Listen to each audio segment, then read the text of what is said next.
We are live for this kind of last minute lunchtime special of Hollywood Kitchen. And I am here at the Hollywood Heritage Museum, right in the heart of Hollywood and right across from the Hollywood Bowl. And this is the site of so much film history. And starting on April 6th, there is going to be a gigantic new exhibit celebrating the 100-year anniversary of MGM. And this is a fantastic exhibit. And I wanted to sneak in an episode to give everybody a little preview. So joining me today is Jack Priest. Hi. Hello.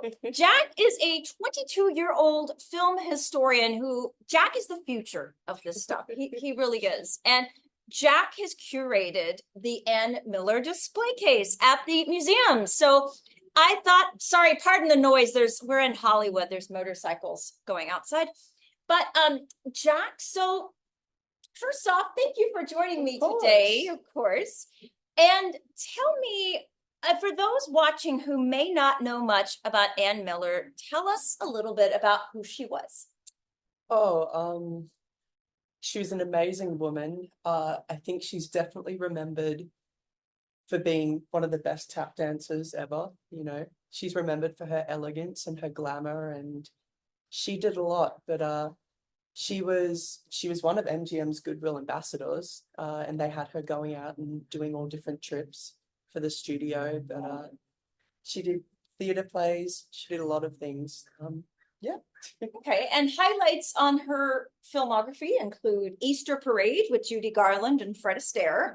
That's probably one of her best remembered films. I agree. Stage Door. Stage Door. That's a favorite. Reveille with Beverly. She did a lot of films during World War II that were kind of the morale boosting type of musicals meant to lift everyone's spirits at the time. And The Men in Service, you know, watching. She did a lot. She did Hit the Deck.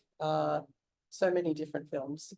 Okay, very cool. Well, I'm going to talk a little bit about the recipe because there's a lot to tell you about what happened and why. There always is on these shows. So, and then we'll talk a little more about Anne, and then we've got two more guests joining us as guest stars. So more on that in a moment. So when it came to picking up the recipe, since we are in fact in a museum and there's no kitchens in museums, I wanted to do something very simple that I could easily kind of transport down here. So I decided that originally I would do Ann Miller's frozen fruitcake. And that comes from this book published in 1970 called Cookbook of the Stars. The problem was this recipe is crazy vague, like so vague. It says frozen fruitcake, but it never says freeze. It only says chill. So that's a little vague right there. And then the instructions are pretty vague as well. And I kind of was a little afraid of total disaster in this case. So I consulted my friend and fellow foodie and film historian, Donna Hill in San Francisco. Shout out to Donna Hill if you are watching. And I said, Donna, what do I do here? Because this is kind of a little bonkers. So Donna helped me. What's in this? Okay. It makes, as a lot of these recipes do, it makes enough for like a truckload of people. And I didn't want to waste that much food on something that's a little on the questionable side of things. So I thought I would dramatically reduce the portions. But the ingredients are milk, flour, sugar, eggs, and vanilla. So basically it's kind of like a pudding or custard. So I do not have a double broiler, but I made it in a makeshift pan. And then you add to that raisins, pecan meats. I love how they call nuts meats back then. And marshmallows and whipping cream. So Donna's advice to me, and it was really good, I've not ever been great at tempering eggs. So Donna said, take the egg and the flour and mix that. Mix the other stuff, the milk and the sugar and the vanilla, and then very slowly add in the egg and the flour mixture. I did that. It was kind of lumpy. It took quite a bit of beating to get the lumps out. I'm not going to say it looks pretty, but it's edible, and that's not nothing. So I did that, and then I folded in gradually the whipping cream, the raisins, and the marshmallows. Now, Donna had this idea, which I didn't get to last night because I didn't have any rum in the house, but Donna said in the future, you could soak the raisins in rum and that would Oh. plump up the raisins. And I was like, that's a really good idea. I like that idea very much. So that's an idea to do. And then it said, when chilled, add whipping cream and fruit. But it's called a frozen fruit cake. So I did two things. I got a Tupperware dish and I put some of it in the refrigerator. And then I put some of it in the freezer to see which one worked out better. When I got it out of the freezer, it was like a brick. It was hard as a rock. And Donna said it would probably need at least 20 minutes to thaw. And I thought, well, I think the refrigerator version is going to do quite nicely. So I got it out and I didn't add whipping cream to the top because I figured there's already milk and there's already cream in it. Why overdose on this? So I served it in my Depression era glass cups with fruit on the top. And just because I love to pay attention to little details, each spoon that we have when our other guests join us is a spoon from an MGM star. In 1925, the Photoplay magazine did a thing where there was like I guess a giveaway, or you mail in and get stuff, and they gave away these 25 silver spoons, and each spoon has a profile of the star at the top of the spoon, and then it has a metal engraving of their autograph in the center of the spoon. Wow. And Mark Vieira, the great historian and past guest, he gave me his mother's entire collection of the Photoplay spoons, which I thought was really cool. Oh, yeah. And since he's written so much about Thalberg, Joan Crawford, Garbo, MGM, I felt it was another connection to have the MGM spoons in the 1930s Depression glass with the final product here. So I'll show the camera here.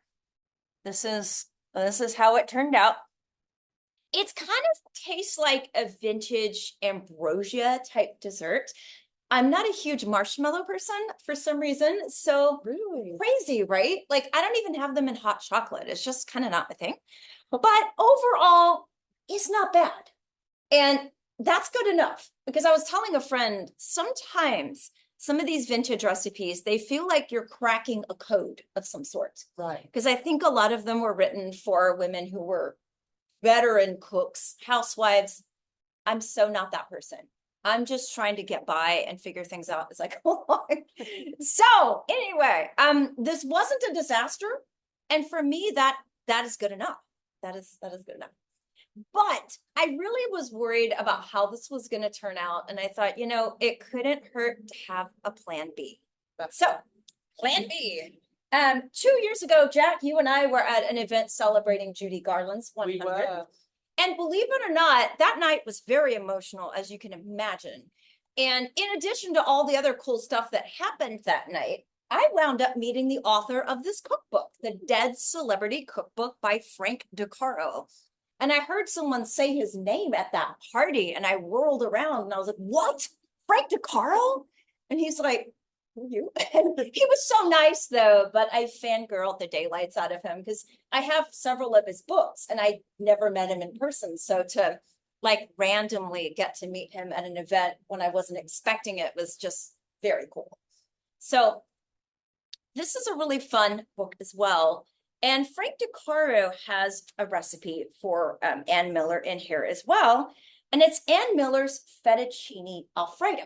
And I thought, okay, I'm going to try that as my plan B. This one was very easy to do. Basically, you get a package of noodles. It says egg noodles in here, which I thought fettuccine was supposed to be longer ones. But anyway, the egg noodles, a stick of unsalted butter, 1 egg yolk, light cream or sour cream, and Parmesan cheese. I forgot the Parmesan. Oops. Anyway, so this was actually very easy to make. It was fast and it's very rich and creamy. In Italy, they actually don't use cream on top of fettuccine Alfredo. So I'm guessing, yeah. So I'm guessing that's just an American addition that was added. But in any case, this was very easy to make. And this is definitely something you could whip out very quickly with stuff that you probably already have in your kitchen. And Frank DeCaro even writes here, he says, quick and easy to throw together with ingredients in most kitchens. Miller's pasta dish is rich, but also comforting in its simplicity. Certainly, it's worth adding to your repertoire. So, yay to Frank DeCaro and the Dead Celebrity Cookbook. So when our other guests join us, we'll, if you all dare, take some bites of this food. Okay, so Ann Miller, like a lot of stars, she got started at a very, very young age. She did. And probably vaudeville, right? Yeah, back in Houston, Texas, Okay. she started off with taking tap and ballet lessons when she was a very young girl. Her childhood, she had a bit of a rough life. When she was about 4, Anne told the story about going into her parents' bedroom and seeing her father in bed with another lady. She said, "Get out of my mother's bed." Oh boy. The parents soon divorced after that. Mhm. And a few years after, Anne's mother, Clara, decided, pull up stumps and let's go to Hollywood and see if I can give my daughter a career. Wow. And she did all different kinds of theater shows, and she did vaudeville over here, that's right. And she was at San Francisco doing a nightclub engagement one night, and a redhead walked in, Lucille Ball, with comedian and talent scout Benny Rubin, and they watched Anne's act. They went backstage and said, "Oh my gosh, we have to introduce you to RKO Studios." And not long after that, Anne was put under contract with RKO. Very cool. And she was with Katharine Hepburn and Ginger Rogers She and was. Lucille Ball in the 37? 37. 37 Stage Door, which if you've never seen Stage Door, to anyone watching, it's a terrific movie and also kind of a little window into what like the Hollywood women's club, or not women's club, what Studio Club. it's Hollywood Studio Club, what some of these boarding houses for actresses were like. Yeah. And I've heard some of the dialogue was even directly lifted from conversations that would happen in these boarding houses. Amazing. I think, it's the film covers all different sort of aspects. I mean, there's depression, with actors not getting jobs. There's fights, there's romance, there's everything. Oh, It's yeah. a great film. It's a great film. Agreed. And then how did she get to come to MGM? Tell us about that. She went around a little bit. She did a lot of films. She was at Columbia Pictures for a while in the 40s, and she didn't come to MGM until 1948. Oh, wow. Yeah. Okay. I didn't realize it was that late. It's Okay. what a lot of people don't realize. It was a lot later on. She seems like an MGM type of She does. star. So She does. it seems like, oh, well, obviously she would have been The glamour and Yeah, and the musicals. yeah. She her first Metro film was Easter Parade. Oh my God. Yeah. And she shines next to Astaire and Judy Garland, which that's pretty hard to stand out when you're with those two in a scene. But she does. She holds her own. There's a funny story behind the number in Easter Parade. Tell us. When Anne danced with Fred Astaire in the number, It Only Happens When I Dance With You, she was taller than Fred Astaire. So if you see her, she does a number beforehand and she's wearing heels. And then she goes and she picks Fred Astaire up. And then when you see her dancing with him, she's wearing flats because she couldn't wear heels because she was taller than him. So she had to be a little bit shorter. That's interesting. Yeah. Excellent. And tell us about the war work she did during World War II. She did a lot. She spent a lot of time at the Hollywood Canteen for Servicemen down on Cahuenga Boulevard. Spent a lot of time volunteering there. And she did a lot for the war effort, selling war bonds at different states and traveling on trains to go around and sell the bonds. And she did a great film called Reveille with Beverly in 1942, I believe. And there's a number called V for Victory. And, she's dancing around in her uniform and with her hat, and tapping with the servicemen. And she said that was always one of her favorite numbers that she did. So she was very proud of all she did for the war effort. Yeah. And I always want to find out about what they did after the crumbling of the studio system, because if she started at MGM in 1948, she was I wonder if we should raise our voices, Jack, because there's so many Right. motorcycles and cars around. That's why I'm like trying to talk loud.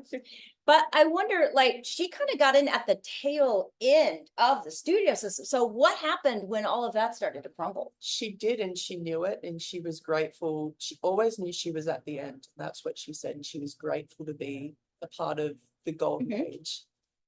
She went on to do, she did films here and there after Metro, and she did television shows, She was in The Love Boat. Famous, everybody was in The Love Yeah, Boat. everybody was in the Love Boat. That was kind of a law. Everybody in Hollywood had to do an episode of Love Boat. She did a lot of stage shows. She did Mame. She did Anything Goes. Sugar Baby Sugar Baby with Mickey oh my Rooney, gosh. right? Yeah, she did. They did over 1,200 performances. Wow. They went from Broadway to Hollywood to England. They performed for the Queen. Wow. They went to Australia. They did Oh. they long engagement. And she was in Mulholland Drive. So she went from MGM to David Lynch, which I don't know how many other stars could say that, Right. but yeah, she was in Mulholland Drive. She played Coco, the apartment upkeeper. That was her very last film in 2001. She didn't sing or dance in it, but she's very proud of that film because it brought in a whole new generation of fans. Oh yeah. Yeah. Yeah. Sometimes that is important. It is. Let me just see if anyone's asking questions or can hear us, because I hope they can. Let's see here. 14 comments. Okay. Oh yeah, it sounds like people can hear us, thank goodness. I should pick up the computer and bring it over to the display cabinet. Would you like to kind of show us Give a a little few tour. of the Ann Miller items that we're going to get to see in this incredible course. exhibit? Excellent. Let me go grab the computer.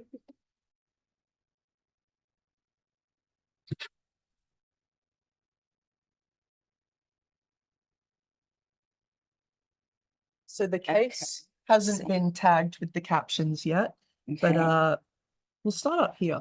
Up here. So up here, of course, there's a baby photo of Anne. These are all from Anne's personal collection. I'm very, very happy to own all of these. Wow.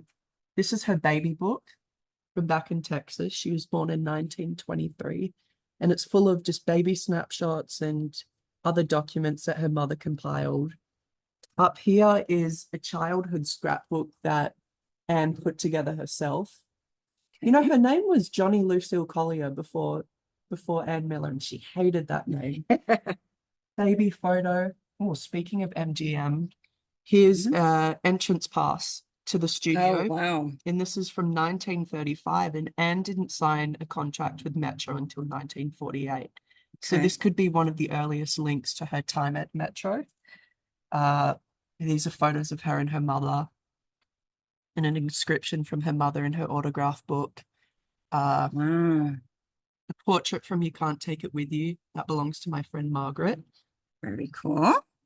And sheet music from Easter Parade, one of her handkerchiefs, a marble trinket box. This sat in her home on Laurel Canyon in the 1940s, and then Marlon Brando bought that home later on. Oh my gosh, if Yeah. those walls could talk. Right? And now this corner, I haven't put a photo in this frame yet, but these are little mementos from Anne's best friend, Linda Darnell. And they were both from Texas. They were very, very close. They were the same age, both born in 1923. They both would have turned 100 last year. There's a cute little handkerchief. Love Linda from- Darnell. Yeah. She's very underrated, I feel, these I do days. too. This is a letter from Charlton Heston that my he sent to gosh. Anne. Wow. Her guest book. You know, I've got people in here like Gene Kelly, Hermes Pan, Angela Lansbury, I think Lana Turner. I mean, there's so many different Wow. friends that I'm kept in getting her life. kind of emotional looking at her makeup Yeah. because that is so like that touched her face. Like that's very personal looking at makeup to me, you know? can still see the marks where she used them. So here we have her eye pencils, some of her makeup brushes, her Wow. false eyelashes, nail polish, Oh my lipsticks, gosh. compacts. Oh, her passport. This was her last passport. So it expired in 2008. She passed away in 2004. So Oh, wow. she had 4 years left on it, but It's amazing. I'm noticing down here, this is this a traveling case? This is a makeup case. So this belonged Okay, to okay. Kim Malachowski, Mae West's longtime friend and assistant. And Okay. this belonged to Clara Miller, Anne's mother. Okay. So Clara would use that for all of her. I spot a Those TCM photos. photo in here. Yes, that was when they did a special birthday celebration for Anne back in the late 90s. One of her personally made scrapbooks for Anything Goes. And here's a letter from her good friend Mickey Rooney after they did Sugar Babies together. Yeah. Very cool. So now we're going to bring in our special guest stars here for this episode, Angie Schneider and Darren Barnes. Okay. Hello. Darren and Angie have both been on Hollywood Kitchen multiple times. Angie collects on Mary Pickford and is on the board of Hollywood Heritage and is awesome. And Darren Barnes collects on Norma Shearer and has also done countless episodes with me. And so let's talk about this exhibit, you guys, because this is so impressive. What we are seeing today is tip of the iceberg. So for anybody coming to Los Angeles in the next, 8 weeks? Yeah. This is something you need to add to your list. And I can't imagine how daunting it must be to curate, because it's kind of like having a blank piece of paper and sitting down at a typewriter and you have to create some magical world out of nothing. So how did you put this together? Angie, if you want to start, or Darren? Well, we started initially with thinking, what is there an exhibit that we can do annually?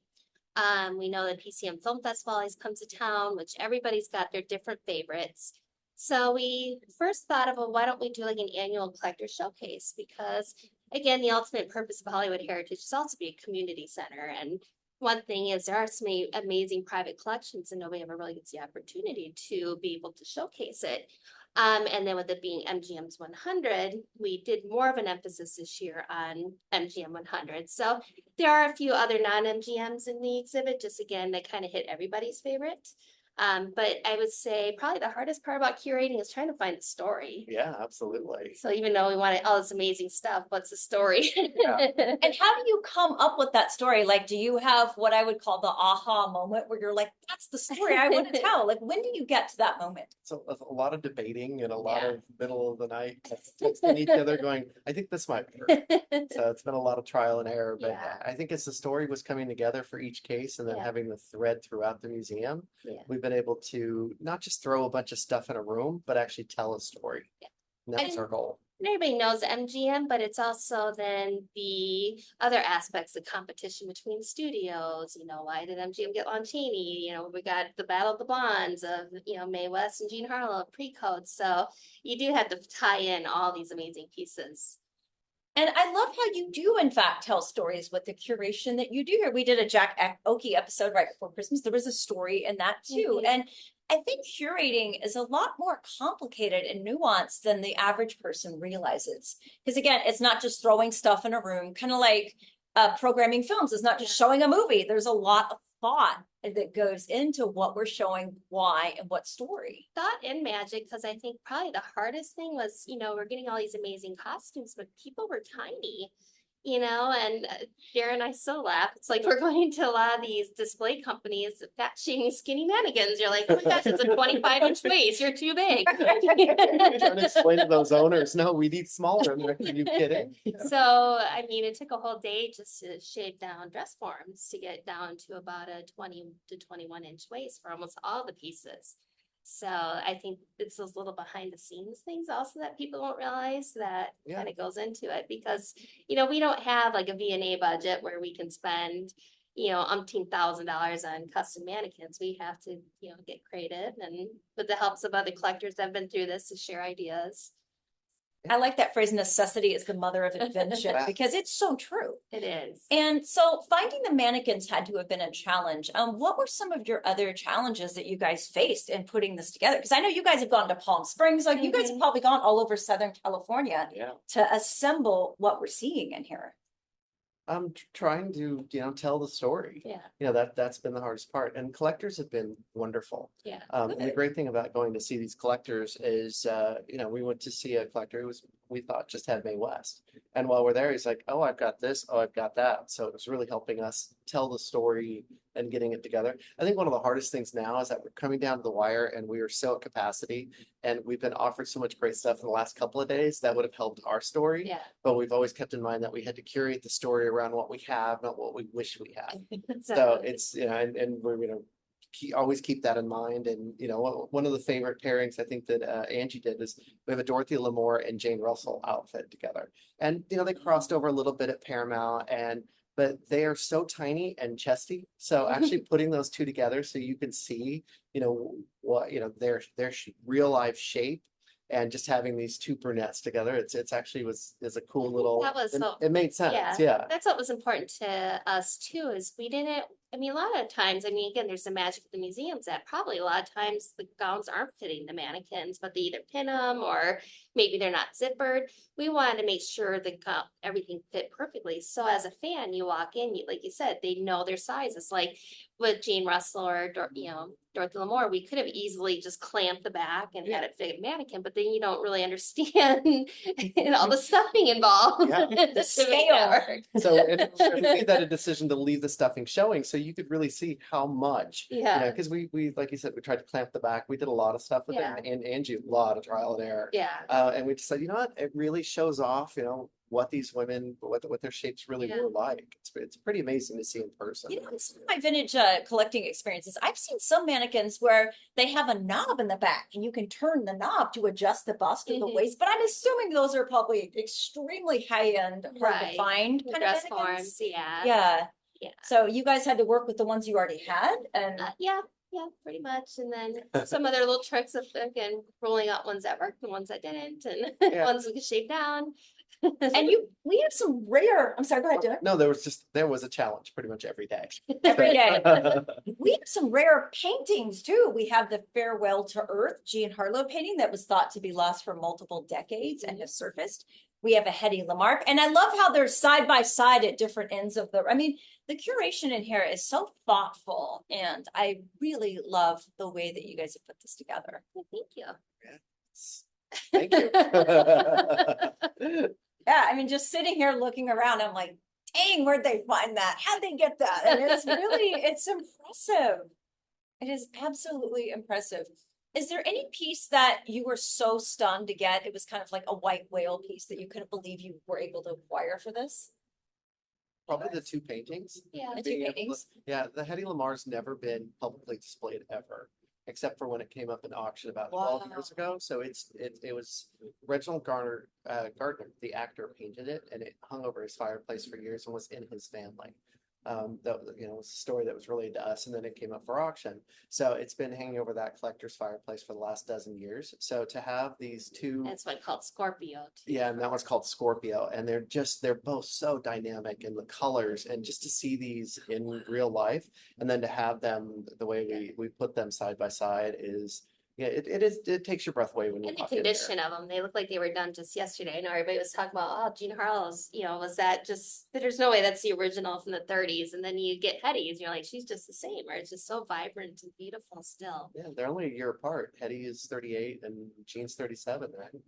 But I think my favorite part of it, not as much of a specific piece, but just how many collectors did want to come and be part of it. And organizations, we had Culver City Historical Society, brought some pieces. Mark Chevalier, the president of the Art Deco Society, was a champ. He helped us do the men. So we do have some men on display too. We have, Cary Grant and Lloyd Powell and Gary Cooper, and so tapped into everybody's expertises and really let the collectors be part of the curating as well. That's fantastic. So tell us, when does the exhibit open, and tell us how long it lasts? So it opens this Saturday, April 6th. So we're doing a big party with Bristol Farms. And that's gonna go from 11 to 3, and you'll have Horace Sue Collins here as well that day. And then it's gonna go to about June 9th. Okay, all right. Tickets are on the website for this weekend for Saturday, so that's HollywoodHeritage.org. It'll be a quick 8 weeks, so. Yeah, I was gonna say, I Don't let think, it pass. You're never gonna see this collection together like this ever again. wow, only 8, oh my God, I bet people need to hurry. That is a tight window of time compared to a lot of museums, they'll have something for like, what, 6 months, a year? I mean, isn't that kind of like, It depends on what depends you're, on the museum? you know, and also what you're displaying. Costumes technically really shouldn't be on mannequins and dress forms really kind of longer than 6 months, because you know the vintage clothes start to put the Oh, the yeah. weight can put on the shoulders. So it really just depends on how the things are. But yeah, from a perspective of proper curating, you know, 6 months is really a lot of times the max Okay, on it. okay. And this again is just more of that, the fanfare for the TCM and all the fun stuff coming up. Yes, and I know several pictures of this have been kind of popping up online, and I get it, they're trying to spread the word, but even if you've seen the pictures on the internet, it doesn't do justice to seeing these in person. I'm not going to say what item it was, but when I walked in here this morning to do this episode, I saw one item and I just started crying. So I'm telling you, it has an emotional impact when you see and stand right in front of a piece. Yeah. And there's one piece that got me, and I know that you'll know when you see it what will get It's you. iconic. It's very iconic, and I promise you'll see it and you will probably cry like I did. So So we have a lot of surprises. a lot of surprises. So what you see online, tip of the iceberg. This is awesome. Also, tip of the there's seriously, you're gonna want to spend a day at this exhibit. Yeah. All right. Any final words or final thoughts? No, but thanks for having us. Thank Yeah, you. and so I much. think we should all taste test. Jack's a vegan, so Okay. no taste testing for Jack, but that just means more of this and the rest of it. So, all right, let's do a toast to Ann Miller, to MGM, and to Hollywood Heritage. Cheers. Cheers. And let me know what you think of this recipe.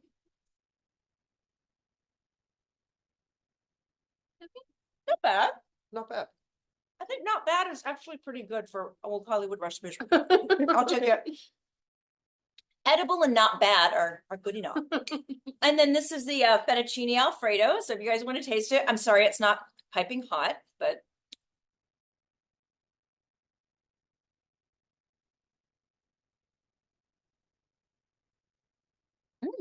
Okay. I do have a Patreon page if anyone wants to contribute. All the monies go into buying ingredients and equipment and keeping the show going. And thank you so much to everybody. I really appreciate the viewers. And let me see if anyone has any questions before we go, actually. Let's check that out and see if anyone's asking us something.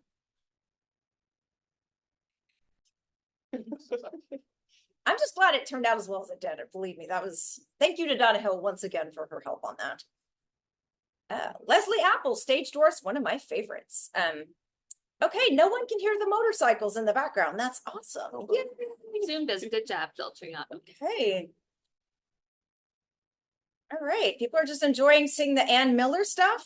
Catherine Bird, if anybody has a private jet with an extra seat, please, I'm on the East Coast. I get it. If I won the lottery, I would be broke in 1 week. And that's true. Anyone that knows me knows that, because I would just be like, yes, come out here. Okay. All right. Well, that's it for the questions. But if anybody does have any questions, leave them in the comments, and any of all of us would be happy to answer. And thank you for watching. And please stay tuned for more food, fun, and film history from Hollywood Kitchen. Thank you.